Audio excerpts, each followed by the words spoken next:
Magandang araw po mga kababayan, mga guys. Atin pong pagmasdan, ito pong napakagandang paligid.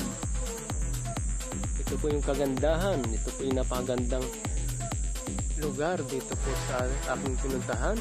Napakaganda po dito. Yung pong mga kahoy ay nakapreserve. Napakadami po niyan, hanggang dulo po yan. Ayan, napakalamig po dito kasi puro po puno. Sarap pong pagmasdan. Ayan, kung makikita nyo po hanggang dulo, ayan, hanggang doon. Ayan, napakaganda po ng lugar. Talagang pin-reserve po nila.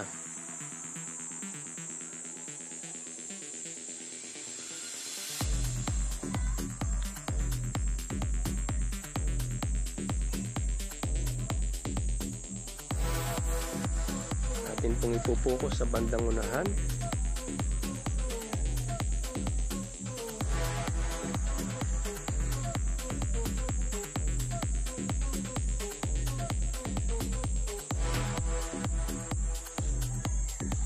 Ayan, tayo po ay gagawin sa bandang unahan para mas makita po natin.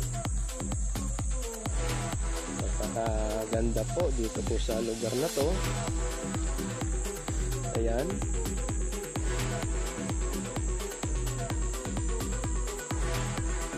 Yan po ay baging. Hindi po yan ahas, ano po. Baging po yan. Nakabalunbon po dyan.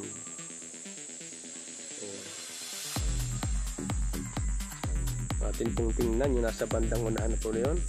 I-zoom po natin. Ayan, napakalawak po ng lugar na to at napakaganda po.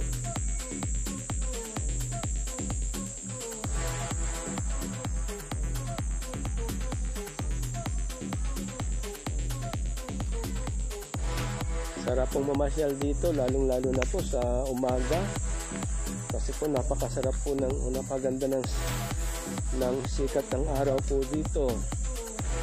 Ayan, kahit po siguro tanghaling tapat ay malamig po rito kasi puro puno po, puro matataas at naglalakihang mga kahoy ang naririto po.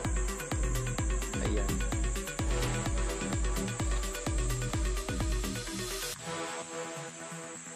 Alam niyo naman po, si Don Tiago ay mahilig sa natures. The beauty of natures. Ito yung kagandahan ng ating pong kalikasan. Ayan. Halos po yung mga bagay na yan ay naglalakihan.